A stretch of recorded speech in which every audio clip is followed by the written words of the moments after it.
천재들이 만든 수학 퍼즐 제1권 피타고라스가 만든 수의 기원에 대해서 한번 살펴보는 시간 갖도록 하겠습니다.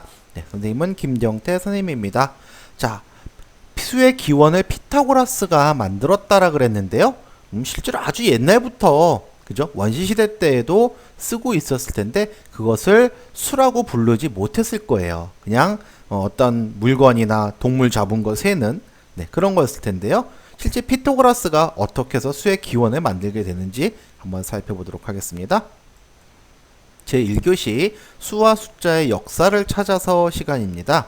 자, 수와 숫자라고 불리게 된 것이 언제부터인지 한번 보도록 하겠습니다. 1교시 학습 목표 보겠습니다. 옛날 사람들이 수를 어떻게 세우는지 알 수 있습니다. 그랬고요. 두 번째, 수와 숫자의 차이점을 알 수 있습니다. 세 번째, 인도 아라비아 숫자의 특징을 알 수 있습니다. 이렇게 나왔네요. 자, 미리 알면 좋아요. 한번 보고 갈까요? 자, 1대1 대응 그랬는데요. 자, 두 집합 A, B의 원소를 서로 대응시킬 때 A의 한 원소에 B의 단 하나의 원소가 대응하고 B의 임의의 한 원소에 A의 원소가 단 하나 대응하는 것이 바로 1대1 대응입니다. 이때 집합 A와 B는 대등이라고 합니다. 예를 들어 남학생 집합과 여학생 집합의 원소수가 같을 때, 즉 각 집합의 남학생과 여학생이 짝을 지어서 모두 쌍을 이룰 때 이를 우리가 1대1 대응이라고 합니다. 그랬고요. 자, 기호라는 말이 나왔어요. 어떤 의미를 나타내기 위한 문자나 부호 또는 개념, 수식, 명제 따위를 뭘로? 글로 나타내기 위해서 쓰는 부호를 말합니다. 이렇게 알려주고 있네요. 자, 옛날 사람들은 수를 셀 수가 없었어요. 그래서 지금 양치기가 가지고 있는 게 뭐예요? 그렇죠. 돌이에요. 자, 이렇게 돌멩이 하나가 남잖아. 양 한 마리가 어디 갔지? 그래서 양 한 마리에 돌 하나씩을 넣어가지고 다니면서 돌의 개수와 양의 마리수가 맞게끔 그렇게 해서 양을 관리했던 그런 일도 있어요. 자, 양이 여기 한 마리 숨어 있는 게 보이는데요. 그쵸? 자, 이렇게 숫자를 세기 전엔 이렇게 돌멩이를 가지고 이용한다던가 뭐 나뭇가지를 이용한다던가 또 조개 껍데기를 이용한다던가 이렇게 여러 가지를 이용했다고 볼 수 있겠네요. 그래서 우리가 지금 쓰고 있는 수는 우리가 아라비아 숫자라고 보통 알고 있는데요. 자, 여기에 보면 무슨 소리? 우리 인도에서 가장 먼저 숫자를 만들었어 그럽니다. 숫자를 아라비아에서 만든 게 아니라 인도에서 만들었네요. 그런데 우리가 어떻게 아라비아 숫자로 보통 생각하고 있죠? 그렇게 말하고 있잖아요. 그래서 아라비아 숫자니까 당연히 우리가 만든 거지 그랬는데요. 인도에서 만든 게 맞습니다. 인도에서 만들었고 아라비아 상인들이죠. 그렇죠. 사막에 낙타를 타고 다니는 이 아라비아 상인들이 이 인도에서 만든 숫자를 널리 퍼뜨려줬죠. 대신 전파했다. 그래서 우리가 인도 아라비아 숫자라고 같이 불러주는 것이 좋겠네요. 자, 이렇듯 아주 먼 옛날 사람들은 수의 개념을 모르면서도 헤아리고자 하는 대상과 돌멩이를 하나씩 짝을 지어 봄으로써 대상의 개수를 헤아릴 수 있었습니다. 그랬고요. 실제로 셈법을 뜻하는 영어 캘큘러스, 이 캘큘러스가 바로 돌을 세다라고 하는 그 라틴어 칼큘라투스에서 유래된 것이래요. 자, 이처럼 낱말 자체에 돌이라는 뜻이 담겨 있다는 사실을 통해서 옛날 사람들이 수를 어떻게 세웠는지 알 수 있습니다. 그랬어요. 아, 옛날엔 정말 돌멩이는 흔했기 때문에 숫자를 세기 가장 좋은 도구였겠네요. 자, 꼭 알아둡시다 보겠습니다. 자, 수와 숫자, 수란 물건의 많고 적음, 크고 작음, 위치 순서 등을 나타내려는 목적에서 생긴 자연수, 정수, 유리수, 실수, 복소수 등을 통틀어 이루는 말입니다. 그 다음에 숫자란 수를 나타내는 문자라는 뜻이에요. 그래서 수를 기록해야 할 필요성에서 발명되었습니다. 오랜 역사에 걸쳐 여러 나라에서 다양한 숫자가 만들어졌으며 오늘날 전 세계에서는 인도 아라비아 숫자를 사용하고 있습니다. 이렇게 나와 있네요.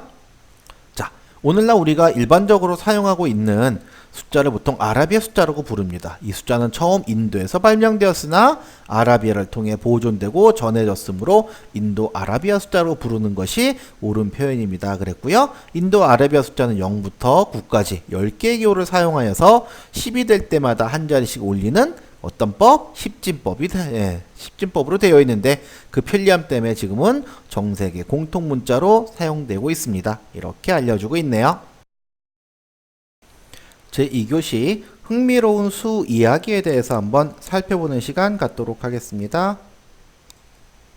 2교시 학습 목표 보겠습니다.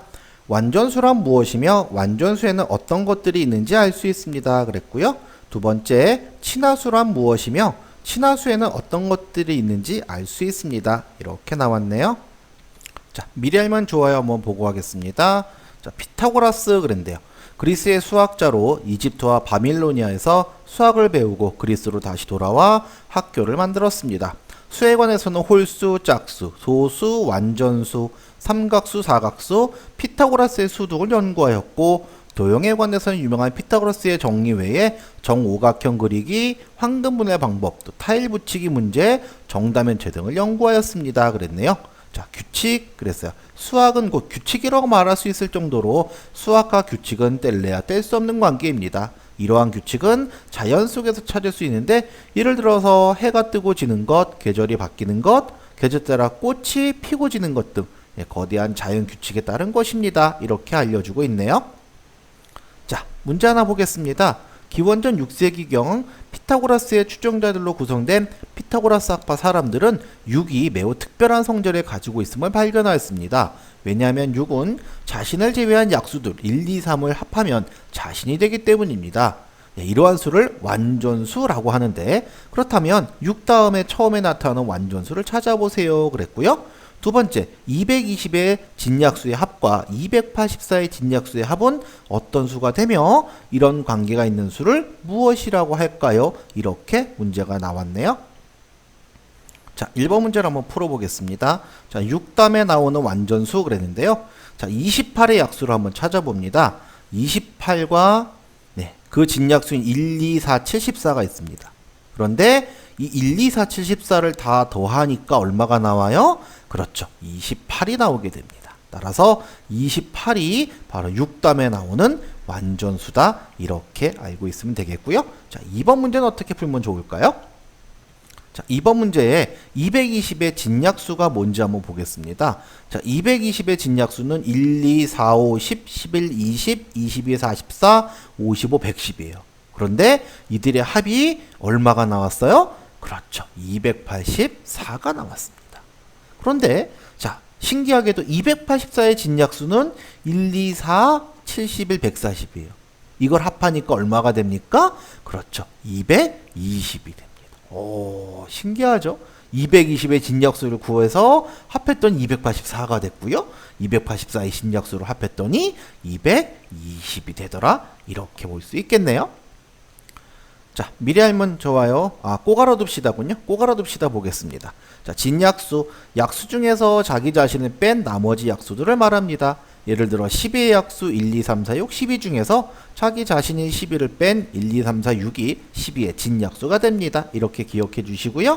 그 다음 완전수, 자연수 A의 약수 중에서 자기 자신을 제외한 진약수들의 합이 A와 같을 때 우리는 이 A를 완전수라고 합니다. 예를 들어 6의 약수 1, 2, 3, 6 중에서 6을 제외한 1, 2, 3의 합이 6이므로 6은 완전수입니다. 그랬고요. 자, 6의 완전수 28 우리 찾아봤죠? 또 496, 8128 이런 수들이 있습니다. 이렇게 알려주고 있네요. 또한 세 번째 친화수. 자, 두 수 중에서 한 수의 진약수들의 합이 다른 한 수와 같게 되는 관계. 예를 들어 220과 284. 이 친구들이 정말 친하죠. 220의 진약수의 합이 284가 되고 284의 진약수의 합이 220이 되므로 두 수는 서로 친화수의 관계에 있다. 이렇게 해서 우리가 문제를 풀어봤어요. 친화수를 친애수 또는 친구수라고도 합니다. 현재 컴퓨터 등장으로 인해 10억보다 작은 모든 친화수의 쌍이 발견되었습니다. 이렇게 알려주고 있네요. 제3교시 홀수와 짝수에 대해서 한번 살펴보는 그런 시간 마련하려고 할 텐데요. 자, 우리 친구들 홀수, 짝수는 다 알고 있는데요. 그죠? 홀수 더하기 홀수는 뭐예요? 또는 홀수 더하기 짝수는? 또 홀수 곱하기 짝수는? 그랬을 땐 한참 생각을 해야 되는 그런 부분도 있고요. 또 피보나치 수열에 대해서도 한번 살펴보는 시간 갖도록 하겠습니다. 자, 3교시 학습 목표 보겠습니다. 컴퓨터의 수학적 구조인 이진법의 원리를 알 수 있습니다. 그랬고요. 음양사상에 담긴 홀수와 짝수의 성질을 알 수 있습니다. 또 세 번째, 피보나치 수열의 특징을 알 수 있습니다. 이렇게 알려주고 있네요. 자, 미리 알면 좋아요 한번 보고 갈까요? 수열이 나왔어요. 자, 수열이라는 건 어떤 규칙에 따라 차례로 나열된 수의 열을 수열이라 하고, 말 그대로 수의 열이네요. 그쵸? 그 각각의 수를 수열의 항이라고 합니다. 네, 그래서 항이 몇 개예요? 몇 번째 항이에요? 이런 말을 할 거예요. 자, 홀수 그랬어요. 정수에서 2로 나누어 떨어지지 않는 수를 말합니다. 자, 짝수에 대응하는 말로 우리가 기수라고도 합니다. 이 말은 우리 친구들 모르는 친구들 많이 있을 것 같아요. 네, 홀수 대신에 기수라는 말을 쓰기도 했답니다. 자, A를 정수로 할 때 바로 2A 플러스 1의 형태로 표시가 된다는 것도 알아두시면 좋겠네요. 자, 옛날부터 우리나라를 비롯한 아시아 여러 나라에서는요, 모든 것을 음과 양을 구분해서 따지려는 경향이 강했는데, 지금도 그 전통이 우리 생활에 뿌리 있게 남아 있습니다. 그랬어요. 그래서 동양 사상에는 음양 사상이라는 것이 아직도 존재를 하고요.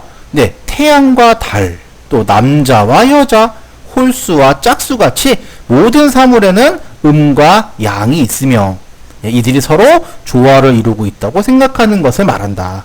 그래서 우리가 양을 상징하는 최초의 홀수 1, 그 다음에 음을 상징하는 최초의 짝수 2.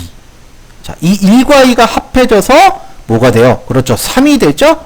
이 3은 음과 양의 조화로 이루어진 완전 무결한 수라고 생각을 했습니다. 그래서 피타고라스 학파도 이 세제로 이루어진 삼각형을 완전 무결한 도형이라 생각해서 숫자 3을 신성하게 여겼다라는 그런 말을 전해주고 있네요. 자, 그러면 피보나치에 대해서 한번 배워보도록 하겠습니다. 자, 선생님 피보나치 수열은 너무 어려워요 그랬는데요. 자, 우리 아주 가까운 곳에 피보나치 원리가 숨어 있다고 하네요. 자, 그래서 뭘 봤어요? 짜잔, 그러고 뭐가 있습니까? 그렇죠. 피아노 건반이 나왔어요. 자, 피아노 건반을 보면 어떤 모양이 생겼을까요? 까만 거 2개, 그리고 하얀 게 2개 있나요? 사이에? 선생님 피아노 잘 몰라서요. 좀 자세히 한번 보도록 하겠습니다. 자, 검은색 건반이 나란히 2개와 3개로 이루어져 있어요. 그쵸? 그래서 둘이 합하면 5입니다. 그런데 흰 건반은 모두 8개죠. 그렇죠. 도레미파솔라시도 했을 때 거기에 검은색 건반 5개를 합하면 모두 몇 개가 돼요? 그렇죠. 13개의 건반이 돼요. 결국은 2부터 13까지의 피보나치 수열이 모두 이 한 옥타브 안에, 네, 우리 한 옥타브라 그러면 도레미파솔라시도를 말해요. 그죠? 네, 그래서 피아노 건반에도 피보나치 수열이 숨어 있다는 것을 알 수 있겠네요. 또한 신기한 것 중에 하나가 홀수와 짝수에 대한 이 계산 성질이에요. 네, 다음 네모 안에 홀수와 짝수 중에 알맞은 말을 써보세요 했는데요. 자, 홀수 더하기 홀수, 우리 3 더하기 3 한번 해볼까요? 그럼 뭐가 되죠? 6이 되죠. 이 6은 뭡니까? 그렇죠. 짝수죠. 이건 짝수인데요. 또 짝수 더하기 짝수요? 그럼 요건 뭐 있을까요? 2 더하기 4 더하면 얼마요? 6. 얘도 짝수네요. 자, 얘도 짝수. 자, 그 다음에 홀수 더하기 짝수, 그러면 3 더하기 2 하면 요건 5입니다.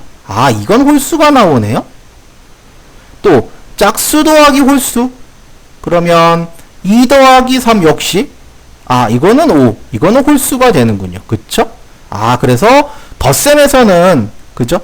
홀수와 홀수, 짝수와 짝수 더했을 때는 짝수가 되지만 홀수와 짝수 또는 짝수와 홀수로 더했을 때는 홀수가 되더라. 이렇게 볼 수 있겠네요. 자, 더 자세한 거 우리가 꼭 알아둡시다에서 선생님이 정리를 한번 해드릴게요. 자, 여러 번 반복하는 것보다 우리 꼭 알아둡시다에서 보려고 한번 선생님이 꼭 알아둡시다로 왔어요. 홀수와 짝수의 덧셈.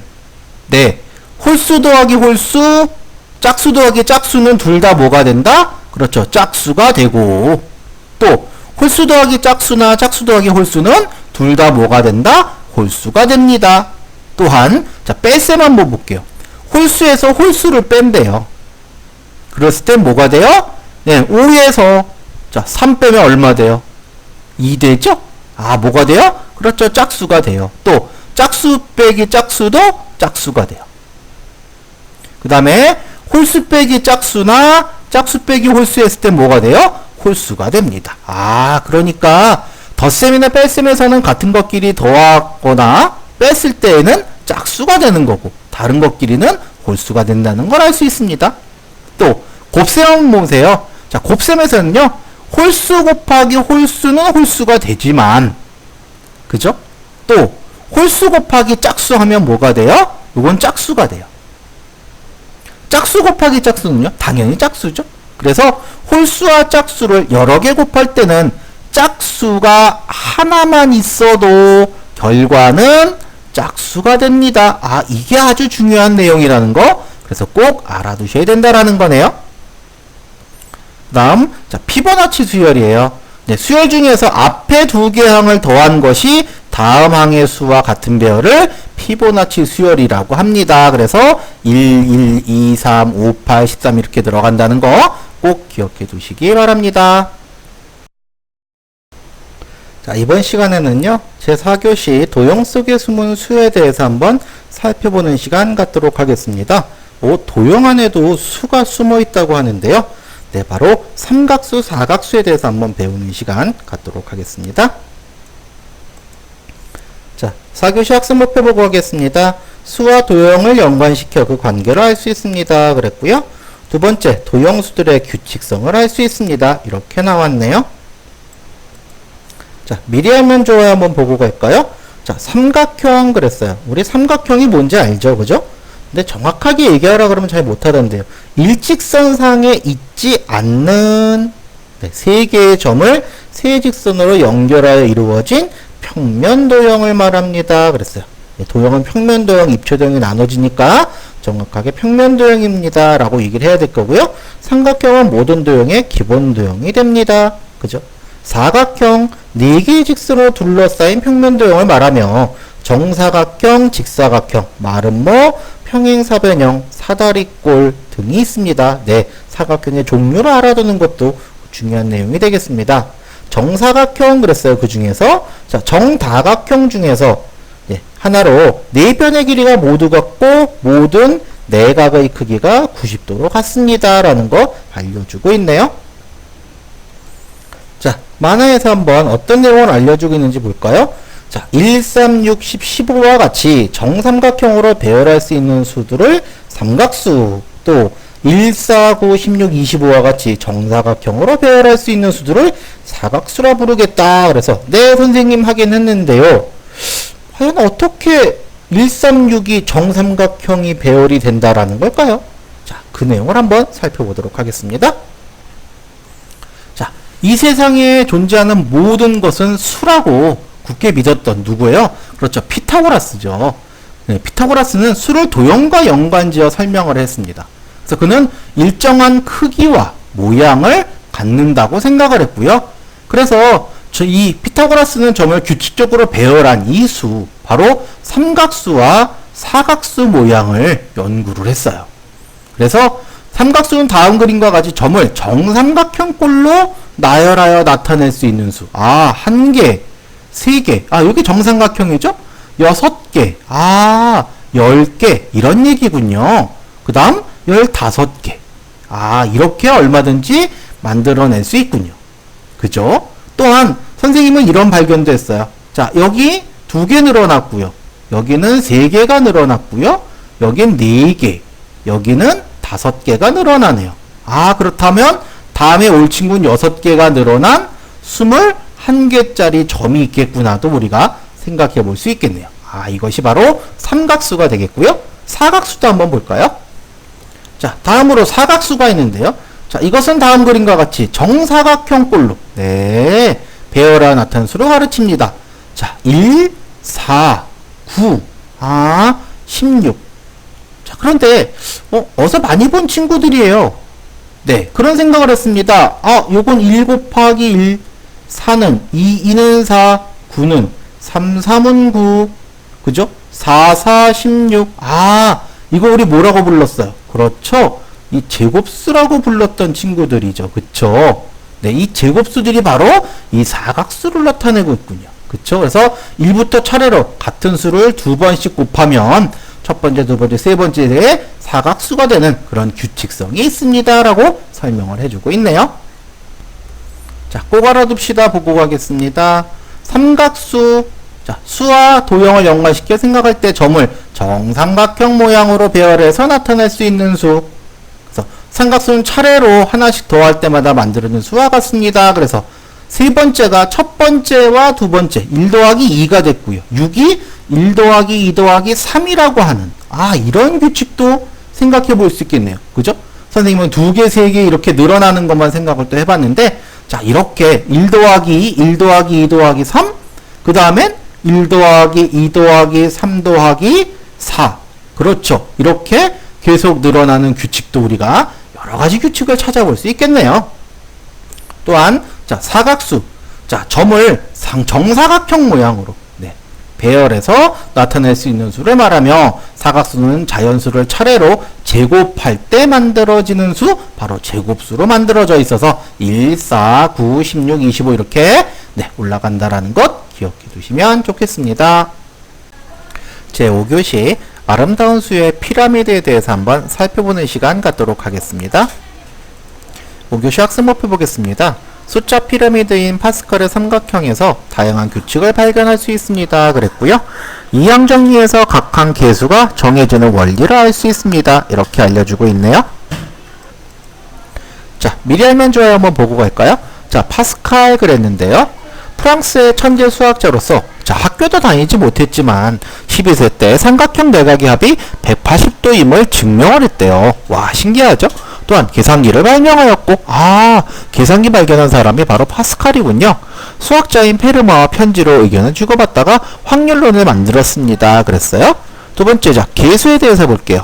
숫자와 문자로 이루어진 식에서 문자 이외의 부분을 말하면서 단항식 또는 다항식에 쓰입니다. 예를 들면 단항식 3x에서 이 3은 x에 뭐가 된다? 그렇죠. 계수가 된다. 이렇게 알려주고 있네요. 자, 문제를 한번 보도록 하겠습니다. 자녀를 한 명 갖는다면 가능한 경우가 아들이거나 딸이죠. 또 자녀를 2명 갖는다면 가능한 경우는 첫째와 둘째가 모두 아들, 또는 첫째가 아들이고 둘째가 딸, 또는 반대로 첫째가 딸이고 둘째가 아들인 경우, 또 둘 다 딸인 경우가 있습니다. 자, 그럼 자녀가 3명인 경우부터 5명인 경우까지를 표로 나타내 보세요 라는 그런 문제가 되겠네요.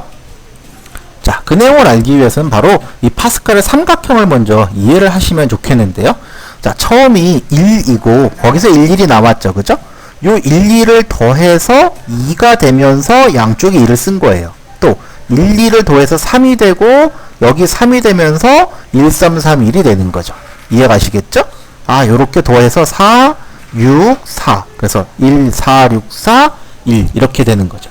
이해하시겠죠? 이 모양을 파스칼의 삼각형이라고 한다. 그래서 나중에 여러 가지 고등부 가서도 배울 거고요. 굉장히 다양하게 배우시게 될 거예요. 자, 그럼 문제를 한번 돌아가 봐서요. 자, 아들만 3명인 경우는 한 가지 경우가 있겠죠. 그쵸? 또 자, 아들이 둘이고 딸이 하나인 경우가 3가지. 또 아들 하나고 딸이 둘인 경우 3가지. 딸만 셋인 경우가 1가지. 그래서 1, 3, 3, 1이 나옴으로써 이것이 바로 파스칼의 삼각형과 같이 연결되어 있다라는 것을 우리가 이해해 볼 수 있다라는 것입니다. 그래서 자녀 수가 1명일 때는 2가지 경우가 있고요. 그쵸?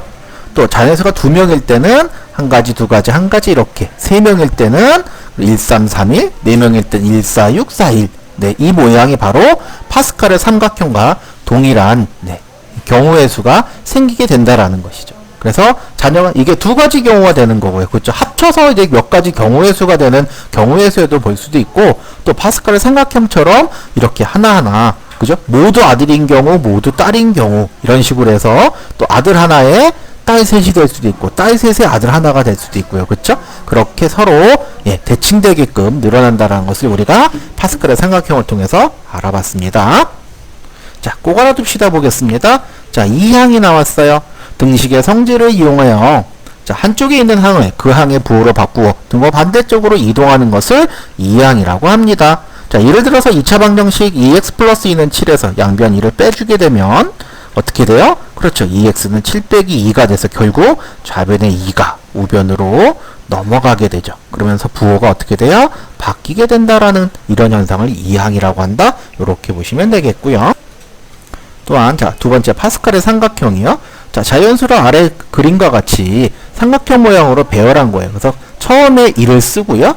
두 번째 줄부터는 윗줄에서 더한 수를 써가는 거죠. 그리고 양쪽 끝은 그렇죠. 1을 계속 규칙적으로 나열을 하면서 더한 값을 이렇게 써내려가는 이 모양을 바로 파스칼의 삼각형이라 한다. 이렇게 기억해 주시면 좋겠습니다.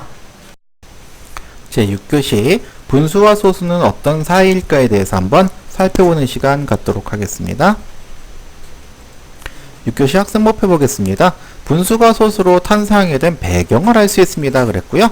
두 번째, 분수를 소수로 나타냈을 때 유한소수가 아닌 경우에 소수점 아래에 숫자가 일정하게 반복되는 이유를 알 수 있습니다. 이렇게 알려주고 있네요. 자, 미리하면 좋아요 한번 볼까요? 자, 분수가 나왔어요.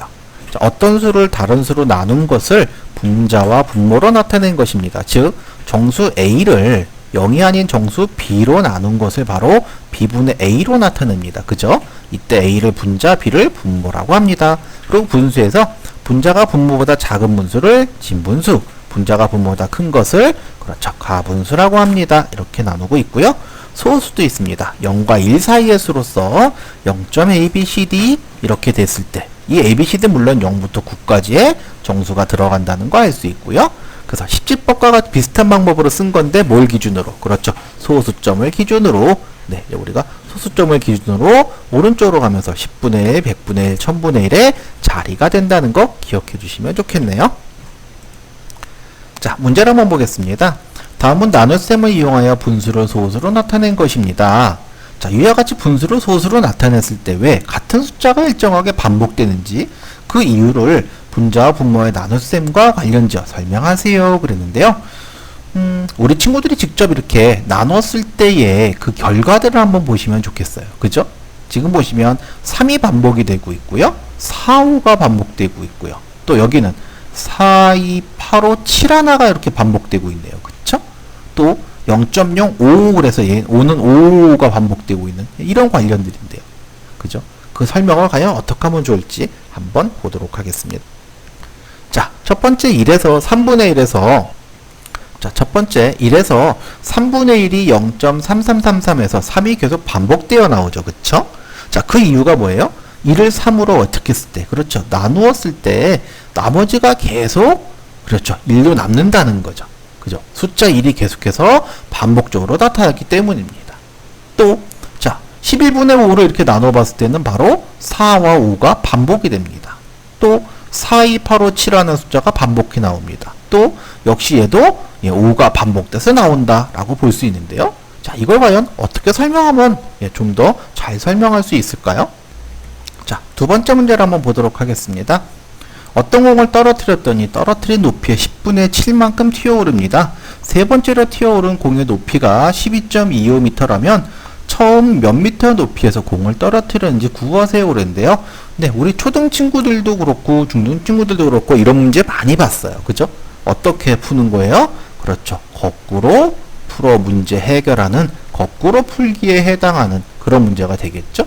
그러면 자, 세 번째 튀어오른 공이 12.25니까 자, 여기부터서 한번 출발을 해보도록 할까요? 자, 세 번째 튀어오른 공은 두 번째 튀어오른 공의 높이의 얼마만큼이에요? 10분의 7만큼이죠. 그러니까 두 번째 공이 튀어오른 높이를 네모라고 했을 때 그 네모에다가 10분의 7을 곱한 게 바로 12.25m라는 그런 식이 만들어지는 거예요. 그래서 자, 곱하기를 없애기 위해서 나누기 10분의 7을 했고요. 그걸 곱하기로 바꾸는 과정, 그렇죠. 곱하기 7분의 10이 됐죠. 자, 약분을 했고요. 그래서 10분의 175까지 됐어요. 그래서 얼마? 아, 두 번째는 17.5였구나 라는 걸 알 수 있고요. 그쵸? 자, 또 한번 볼까요? 자, 그 17.5에서 다시 10분의 7을 나눠줘야 되는 거죠. 그쵸? 그래서 10분의 175 곱하기 7분의 10이 됐고요. 그죠? 나누기를 곱하기로 바꾸면서 분모 분자가 바뀌는 거죠. 그래서 7분의 175 다시 말하면 25가 됐어요. 그러니까 맨 처음으로 간다면 처음을 네모라고 놓은 거죠. 그죠? 이 친구가 이제 처음이 되는 거예요. 그래서 자, 처음 튀어오른 거와 처음을 헷갈리시면 안 돼요. 그죠? 네, 25 나누기 10분의 7 했을 때 25 곱하기 7분의 10 해서 얼마? 35와 7분의 5 미터가 처음의 높이가 된다. 이렇게 볼 수 있겠네요. 자, 꼭 알아둡시다 보겠습니다. 유리수, 실수 중에서 분수로 나타낼 수 있는 수를 유리수라고 합니다. 즉, 두 정수 A, B가 있을 때, 자, 두 수의 B, A 대 B와 분수 B분의 A 꼴로 나타낼 수 있는 수를 말하며, 이 유리수를 B로 나타낸 수를 바로 우리가 유비수라고도 해요. 아, 그렇군요. 자, B가 1인 경우에는 정수가 되며 유리수가 아닌 수를 우리가 무리수라고 합니다. 아, 유리수와 무리수로 나눠진다라는 거죠. 유리수의 예로는 5분의 3, 1, 7, 0.333 등이 있으며 무리수의 예로는 파이 또는 루트 2 등이 있습니다. 이렇게 이해하시면 되겠네요. 자, 그래서 분수와 소수의 관계, 그러면 소수의 어머니는 분수입니다. 분수가 먼저란 얘기예요. 즉, 소수라는 건 분수에 의해서 만들어졌습니다. 4000년 전부터 사용하여온 분수의 불편함을 극복하기 위해서 스테빈이라는 사람이 만든 것이에요. 여기서 유념할 것은 모든 분수는 소수로 나타낼 수 있지만 모든 소수는 분수로 나타낼 수 있는 것이 아니라는 점 꼭 기억해 두시면 좋겠습니다. 제7교시 회문 숫자란 무엇일까에 대해서 한번 살펴보는 시간 갖도록 하겠습니다.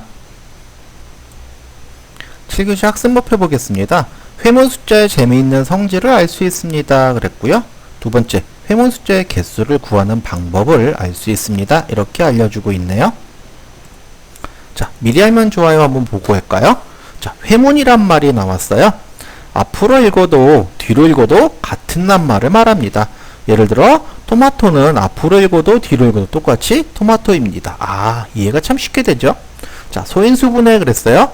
주어진 합성수를 소수의 고백꼴로 바꾸는 일을 말합니다. 예를 들어 합성수 11을 소인수분해하면 3 곱하기 2 곱하기 2꼴로 바꿀 수 있으며 또 합성수 1001을 소인수분해하면 7 곱하기 11 곱하기 13꼴로 나타낼 수 있습니다. 이렇게 알려주고 있네요.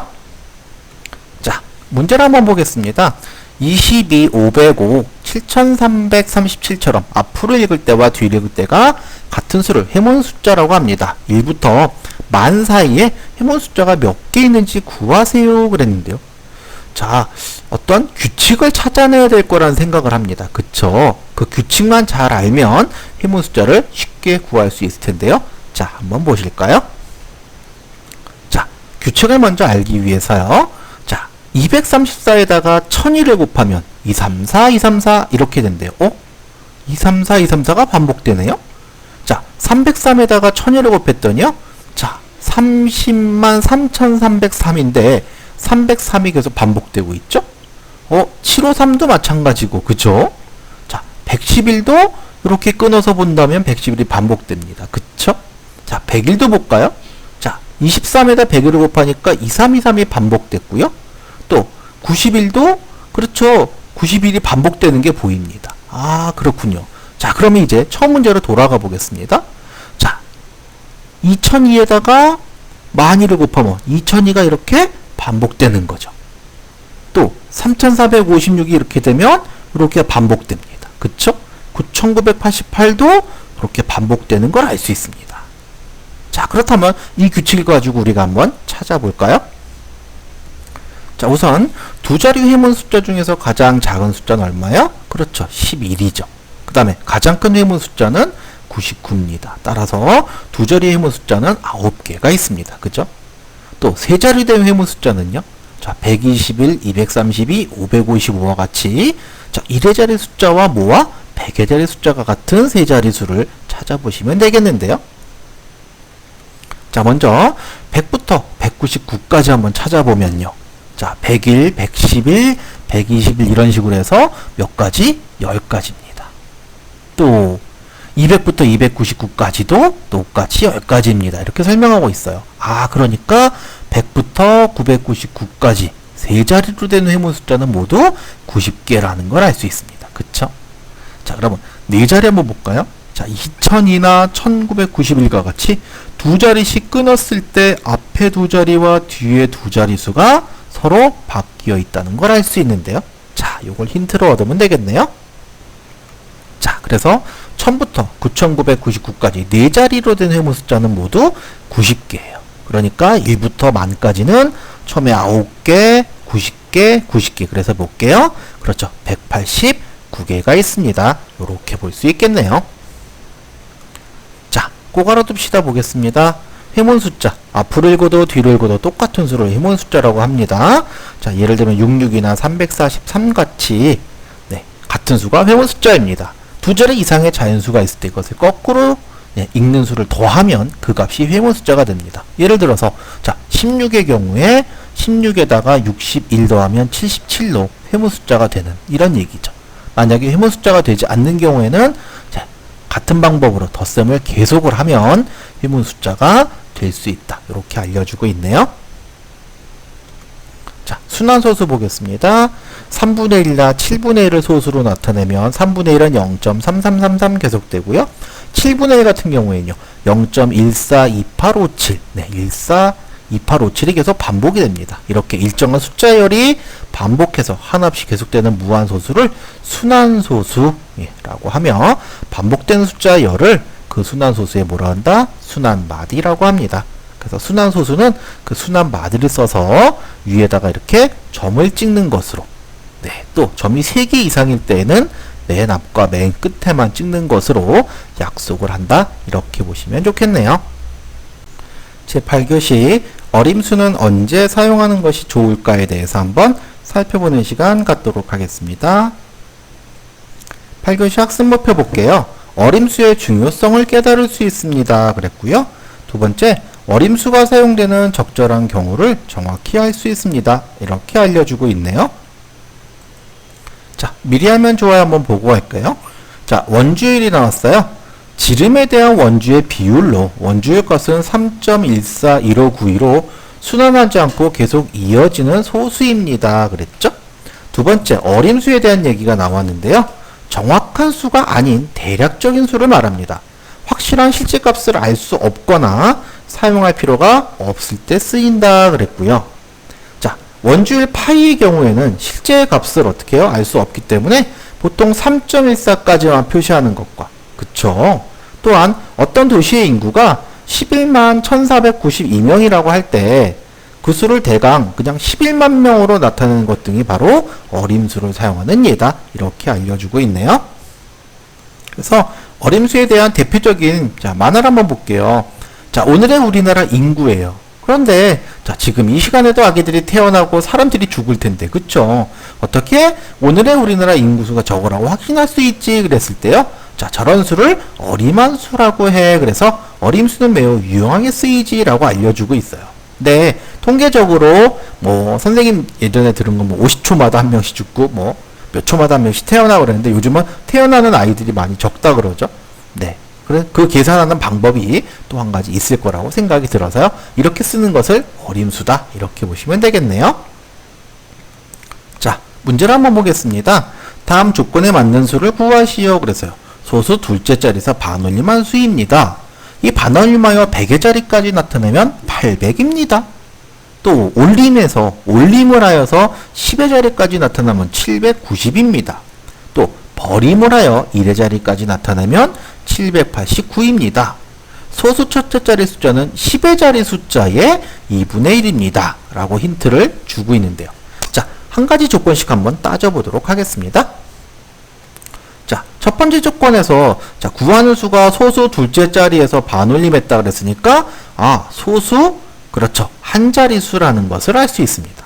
또 두 번째 조건에서 10의 자리에서 반올림을 해서 100의 자리까지 해서 800이 됐다. 다시 말하면 이 구하려는 수는 750보다 크거나 같고 그죠? 850보단 작은 수라는 것을 알 수 있습니다. 네, 우리가 이런 걸 중학교 때 배운 친구들은 어떻게 배웠어요? 그렇죠. 참값의 범위라는 말을 써서 우리가 들어본 적이 있습니다. 그래서 구하고자 하는 수를 우리가 네모라고 했을 때 네모는 750보다 크거나 같고 850보다 작다. 이렇게 부등호로 표시를 할 수 있겠죠. 또한 자, 세 번째 조건에서요. 자, 1의 자리에서 올림을 했는데 10의 자리까지 나타낸 수가 790이에요. 그러니까 이것은 780보다 크고 790보다 작거나 같은 수라는 겁니다. 그죠? 자, 따라서 네 번째 조건에서는 소수 첫째 자리에서 버림을 해서 1의 자리까지 나타낸 수가 지금 789죠. 그러니까 구하고 하는 수는 789.0 또는 790.0 이 사이에요. 그죠? 그래서 789.0보단 크거나 같고 790보단 작은 그런 친구입니다. 그런데 마지막 조건에 힌트 줬죠. 뭐요? 그렇죠. 10의 자리 숫자에 2분의 1이다 줬으니까 소수 첫째 자릿수가 얼마예요? 4. 따라서 구하고자 하는 수는 얼마였다? 789.4입니다. 이렇게 조건을 가지고 문제를 구해봤습니다. 자, 그거라도 시다 볼게요. 반올림 그랬어요. 어림수를 만드는 방법 중 하나로 어떤 자리까지의 어림수를 만들 때 구하고자 하는 자리보다 한 자리 아래 숫자가, 자, 구하고자 하는 자리보다 한 자리 아래 숫자죠. 이것이 5보다 작으면 버리고 5보다 같거나 크면 올리는 방법을 말합니다. 반올림에서 5가 중간이 되지 않는 이유는 0부터 9까지의 숫자. 그렇죠. 여기서 0부터 4까지가 5개의 숫자가 되는 거죠. 또 5부터 9까지가 5개의 숫자가 되기 때문이라는 거 기억해 주시면 좋겠네요. 자, 생활 속의 어림수 그랬어요. 자, 첫째, 물건의 개수가 너무 많아서 하나하나 세는 것이 지루하고 많은 시간이 필요할 때 사용하고요. 둘째, 어림수의 의미를 이해한 후에 목적에 따라 적절히 어름하기 전략을 적용해 볼 수 있습니다. 이렇게 알려주고 있네요. 제9교시 연속수의 성질에 대해서 한번 살펴보는 시간 갖도록 하겠습니다. 9교시 학습 목표 볼게요. 모든 자연수는 1을 기본수로 하는 덧셈의 결과물이라는 사실을 알 수 있습니다. 그랬고요. 또 두 번째, 모든 자연수를 연속된 자연수의 덧셈식으로 나타내는 방법을 알 수 있습니다. 이렇게 나와 있네요. 자, 미리 알면 좋아요. 한번 볼까요? 자, 자연수. 자, 1에서 시작하여 1씩 더해 얻어지는 1, 2, 3, 4와 같이 양의 정수를 통틀어 이루는 말로 수의 발생과 동시에 생겨났다고 여겨지는 수입니다. 그랬고요. 덧셈, 자, 하나의 수나 양에 또 하나의 수나 양을 더하는 계산법입니다. 기호 더하기를 써서 a 더하기 b는 c와 같이 나타내며 덧셈의 결과인 c를 우리가 뭐라고 불러요? 그렇죠. 합이라고 합니다. 이렇게 기억하시면 되겠죠. 그래서 우리가 연속수의 성질에 보면요. 네, 숫자들이 지금 0차 그러고 만들고 있죠. 자, 10이라는 것도 만들고 있고 10이라는 것도 만들고 있는데 자, 어떤 특징이 있나 한번 보세요. 자, 10이라는 친구는 그렇죠. 1 더하기 2 더하기 3 더하기 4 한 게 바로 10이에요. 아, 그래서 서로 힘을 합쳐 10을 올리고 있고요. 또 3 더하기 4 더하기 5를 했을 때에도 12가 되죠. 아, 이렇게 연속된 수들의 합으로 만들어지는 그런 특징을 우리가 한번 살펴보도록 하겠습니다. 자, 문제를 한번 볼까요? 자, 90을 가능한 한 여러 가지 방법으로 연속하는 자연수의 합으로 나타내시오 그랬는데요. 자, 어떻게 하면 지금 셋, 넷, 다섯, 여섯 또 그것뿐만 아니라 이건 몇 개요? 하나, 둘, 셋, 넷, 다섯, 여섯, 일곱, 여덟, 아홉, 12개까지 나올 수 있네요. 자, 이런 방법들이 뭐가 있을까? 자, 어떠한 특징이 있을 거예요. 그렇죠? 수학은 항상 어떤 규칙에 의해서 움직이고 있으니까 그 특징을 한번 살펴보면 네, 우리가 만들어낼 수 있을 것 같은데요. 한 번씩 살펴보도록 하겠습니다. 자, 저는 모든 자연수는 연속된 자연수의 덧셈식으로 나타낼 수 있습니다. 라는 말이 처음에 나왔어요. 그래서 10은 1 더하기 2 더하기 3 더하기 4고요. 또 12는 3 더하기 4 더하기 5예요. 그쵸? 또 15는 1 더하기 2 더하기 3 더하기 4기 5입니다. 15는 4 더하기 5 더하기 6인데요. 자, 뭐가 보이시나요? 선생님은 언뜻 생각이 3하고 5를 더해서 반 나누니까 4가 된다? 이런 뜻? 그쵸? 또는 1하고 5를 더해서 반 나누니까 3이 되는데? 이런 뜻? 자, 이러한 규칙은 혹시 어떨까? 라고 생각을 해보는데요. 자, 우리 친구들은 뭔가를 발견하셨나요?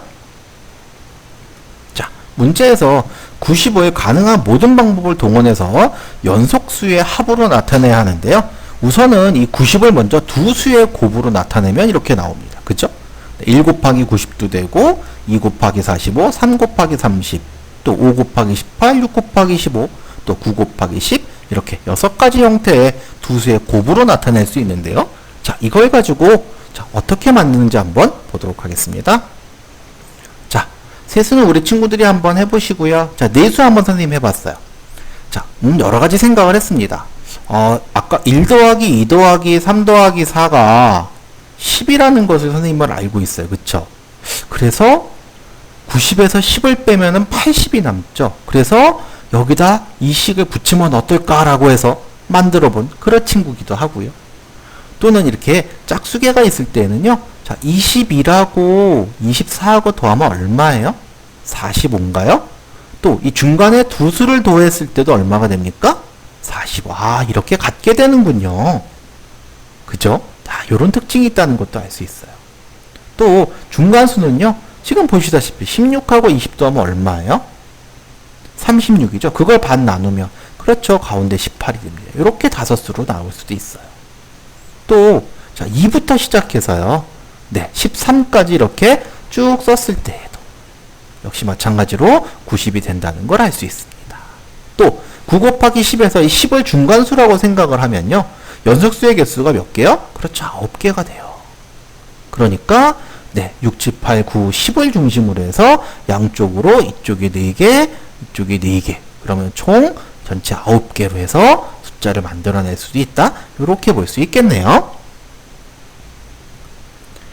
자, 꼬갈아둡시다 보겠습니다. 덧셈식의 두 가지 성질, 두 개의 집합을 동시에 합하는 경우, 예를 들어 전깃줄에 비둘기 3마리와 참새 4마리가 앉아있습니다. 전깃줄에 앉아있는 새는 모두 몇 마리일까요? 이런 얘기를. 또 앞에 집합에 뒤에 집합을 덧붙여 합하는 경우, 네, 전깃줄에 3마리가 앉아있습니다. 잠시 후 비둘기 4마리가 날아와서 전깃줄에 앉았습니다. 전깃줄에 앉아있는 비둘기 모두 몇 마리일까요? 이런 경우, 네, 앞에 집합에 뒤에 집합을 덧붙여서 합하는 그런 두 가지 성질이 있다는 걸 알 수 있겠네요. 자, 어떤 수를 가능한 모든 방법으로 연속수의 합으로 나타내는 방법도 보시면요. 자, 어떤 수를 두 수의 곱으로 나타낼 때 곱하는 수를 중간수 또는 중간 두 수의 합으로 생각하자라는 내용. 또 곱하는 수가 중간수일 때는 곱해지는 수가 연속수의 뭐가 된다? 개수가 되고, 또 곱하는 수가 중간 두 수의 합일 때는 곱해지는 수 곱하기 2가 바로 연속수의 개수가 됩니다. 이렇게 설명해 주고 있습니다. 제10교시 조건에 맞는 수와 수의 개수 찾기에 대해서 한번 살펴보는 시간 갖도록 하겠습니다. 제10교시 합숙 목표 보겠습니다. 십진법의 자리값의 원칙에 대해 알 수 있습니다. 그랬고요. 자, 인도 아라비아 숫자의 편리함이 0이라는 숫자와 어떤 관계가 있는지 알 수 있습니다. 이렇게 알려주고 있네요. 자, 미리 하면 좋아요 한번 볼까요? 자, 십진법에 대해서 나왔어요. 숫자 0, 1, 2, 3, 4, 5, 6, 7, 8, 9를 쓸 때 10이 모이면 윗자리를 올라가는 기수법이에요. 현재 세계적으로 가장 많이 쓰이고 있습니다. 십진법은 고대 인도에서 시작되어 아라비아를 통해 유럽까지 전해졌으며 그 유래는 양쪽 손가락의 수를 대응시켜 만든 것이라고 전해집니다. 그랬고요. 자, 기수법 그랬어요. 자, 수를 숫자로 나타내는 방법으로서 기수법의 용도에 따라서 이진법 어디서 써요? 그렇죠. 컴퓨터에 썼어요. 오진법 보신 적 있어요? 어디서 봤어요? 그렇죠. 주판. 네, 오진법이죠. 그 다음 십진법, 십이진법. 자, 우리 무슨 띠예요? 그랬을 때. 어느 해에 태어났어요? 그랬을 때요. 그죠? 네, 그 십이진법 등이 있습니다. 이렇게 나타내고 있네요. 자, 문제를 한번 보실까요? 자, 다음 조건에 맞는 수를 구하시오. 그래서요. 자, 네 자리 수입니다. 또 각 자리 숫자를 반대로 배열해 얻은 수에 처음 수를 더하면 8217입니다. 또 100의 자리 숫자에 1을 더하면 10의 자리 숫자와 같습니다. 그랬고요. 자, 10의 자리 숫자의 반이 1의 자리 숫자와 같습니다. 자, 마지막 힌트가 제일 중요하지 않을까라는 생각을 해보고요. 또 100의 자리 숫자에다 1을 더했을 때 10의 자리 된다는 이 힌트도 굉장히 중요한 힌트로 작용을 할 것 같은데요. 자, 한번 볼까요? 자, 첫 번째 조건은 자, 네 자리 숫자를 왔으니까 우리가 그 네 자리 숫자를 기역, 니은, 디귿, 리을로 해보자 이 얘기예요. 자, 그랬을 때 두 번째 조건에서 자, 반대로 배열을 얻은 수에 더하면 8217 된다 그랬어요. 그러니까 요 모양에서 보시다시피 지금 그죠? 리을하고 기역을 더했을 때 7이 됐고요. 또 기역에다 리을을 더했을 때 얼마가 됐어요? 그렇죠. 8이 됐어요. 또 디귿에다 니은 더한 건 1이지만 니은에 디귿 더한 건 2가 됐다. 이러한 특징들을 알아낼 수 있는데요. 자, 그 다음에 또 어떤 힌트가 있었죠? 그렇죠. 우리가 리을하고 기역 더한 게 7이라고 하는 이것과 그 다음에 디귿 니은 더했을 때 1이 됐다 그랬는데 1이 될 수는 없죠. 그죠? 자연수 두 개를 더해서 1이 될 수 없기 때문에 이것이 11이라는 이런 사실이에요. 그러니까 이 세 번째 조건에서 100의 자리 숫자에다 1을 더하면 된다 그랬으니까 10의 숫자와 같다 했으니까 니은 더하기 디귿이 니은 더하기 1이 디귿인데 니은 더하기 디귿이 11이니까 바로 니은이 5고 디귿이 6이기 때문에 기역 5, 6, 리을 여기까지 찾아냈어요. 또 10의 숫자의 반이 1의 숫자가 같다 그랬으니까 리을이 3이 될 거고 그렇게 된다면 기역은 자동으로 4가 돼서 우리가 구할 수는 4563이다. 이렇게 알아낼 수 있겠네요. 자, 자리값의 원칙 꼭 알아둡시다예요. 수가 어느 자리에 있느냐에 따라 그것이 결정되는 것을 말합니다. 인도아라비아 숫자의 가장 큰 특징은 뭐예요? 바로 십진법의 위치적 기수법을 사용하고 있다는 점이에요. 예를 들어서 777의 경우 숫자의 자리에 의해서 왼쪽에 있는 7은 700을 그죠? 가운데 7은 70을 오른쪽에 있는 7은 7을 의미하는 숫자입니다. 여기서 이러한 자리값의 원칙을 가능하게 해주는 것이 바로 이 0이에요. 0이라는 숫자입니다. 0이 없다면 707과 77의 차이를 구별하기 어려웠을 것이다. 이렇게 알려주고 있죠. 두 번째, 자, 1부터 1000까지 숫자 중에서 같은 숫자가 두 번 이상 사용된 수를 구하는 방법에 한 자릿수는 없습니다. 두 자릿수에는 11부터 99까지 9개고요. 세 자리 같은 경우 다음과 같은 네 가지 경우로 나누어서 생각할 수 있다. 이렇게 생각도 해보시면 좋겠습니다. 제11교시 수와 숫자의 개수에 대해서 살펴보는 시간 갖도록 하겠습니다. 11교시 학습 목표 보겠습니다. 수 앞에 자연이란 말을 붙인 자연수의 의미를 알 수 있습니다. 그랬고요. 두 번째 0부터 9까지의 숫자들의 나열에서 어떤 숫자가 몇 번이나 사용되었는지를 알 수 있습니다. 이렇게 알려주고 있네요. 자, 미리 알면 좋아요 한번 볼까요? 자, 음수 양수 얘기가 나왔어요. 자, 음수 그러면 정수에서 0보다 작은 음의 정수를 이르는 말입니다. 즉, 음수는 양의 정수에 부호 마이너스를 더 붙여서 마이너스 1, 마이너스 2, 마이너스 3과 같이 나타냅니다. 또 양수 그랬어요. 정수에서 0보다 큰 양의 정수를 이루는 말입니다. 우리가 양수랑 자연수랑 많이들 헷갈려 하시는데요. 여기서 양수는 숫자의 부호가 양이라는 의미죠. 그죠? 정수에서 0보다 큰 양의 정수를 이루는 말입니다. 양수는 부호 더하기를 사용하여 플러스 1, 플러스 2, 플러스 3 이렇게 읽기도 하고요. 더하기 1, 더하기 1 이렇게 그죠? 보통 이 더하기는 어떻게 해요? 생략합니다 그랬죠. 그러니까 지금 선생님이 더하기는 생략합니다라고 말을 하면 돼요, 안 돼요? 그렇죠. 우리 친구들도 헷갈리지만 이것은 플러스라고 읽어주는 게 정확한 명칭입니다. 물론 이것을 더하기로 사용하기도 합니다만은 부를 때 우리 친구들이 막 혼동해서 부르는데요. 정확히 플러스 마이너스라고 읽어주는 것이 정확한 표현이라는 거 같이 기억해 주시면 좋겠네요. 자, 문제를 한번 보겠습니다. 자, 두 문제가 나왔는데요. 첫 번째, 1부터 500까지의 자연수가 적힌 카드가 있습니다. 이 중 숫자 5가 한 번만 들어가는 카드를 모두 버린다면 남는 카드는 몇 장인지 구하시오 그랬고요. 두 번째는 1부터 500까지의 자연수를 다음과 같이 적어 붙였습니다. 자, 1000번째 숫자가 들어있는 수는 무엇인지 구하시오 라고 해서 나왔는데요. 자, 과연 어떻게 풀어야 할지 한번 볼까요? 자, 첫 번째 1번 문제는요. 자, 1부터 500까지의 자연수가 적힌 카드에서 숫자 5가 한 번만 들어간 카드를 뺀 나머지 카드의 개수 구하는 거죠.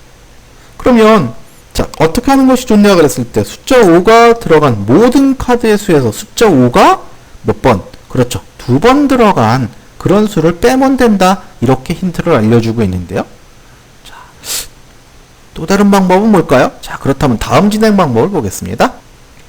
네, 바로 보시다시피 자, 5, 15, 25, 35에서 두 자리에서 자, 10개를 일단 빼고요.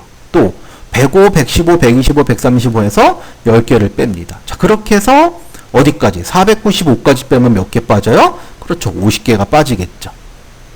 또 50, 51, 50에서 50단위에 10개, 또 150단위 10개, 그죠? 250단위 그렇게 해서 또 10개 10개 빠지면 전체 50개.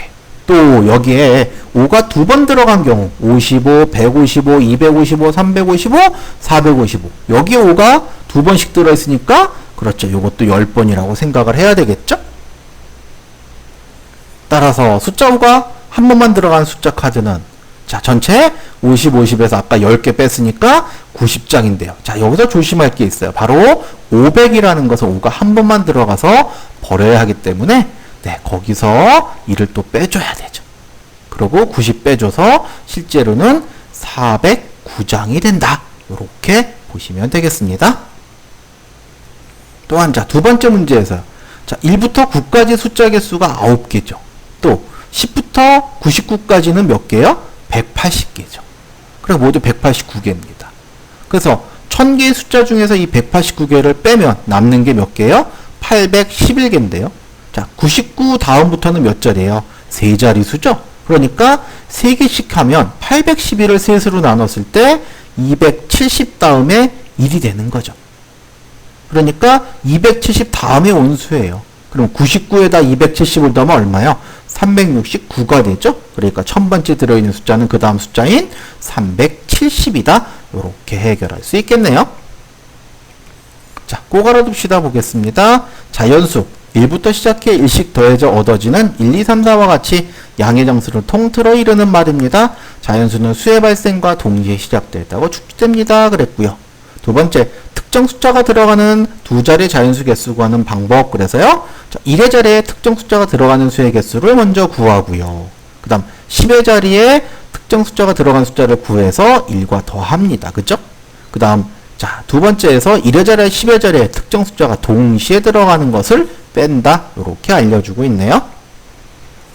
자, 세 번째 0부터 1000까지의 자연수 중에서 특정 숫자 구하는 방법은 수의 개수는 1000개고 그죠? 숫자의 개수는 3000개가 되죠. 그래서 0부터 9까지 숫자의 개수는 모두 같으므로 그죠? 예. 숫자의 개수는 300개씩 있습니다. 그래서 특정한 숫자는 몇 개다? 300개다. 이렇게 정리해 볼 수 있겠네요.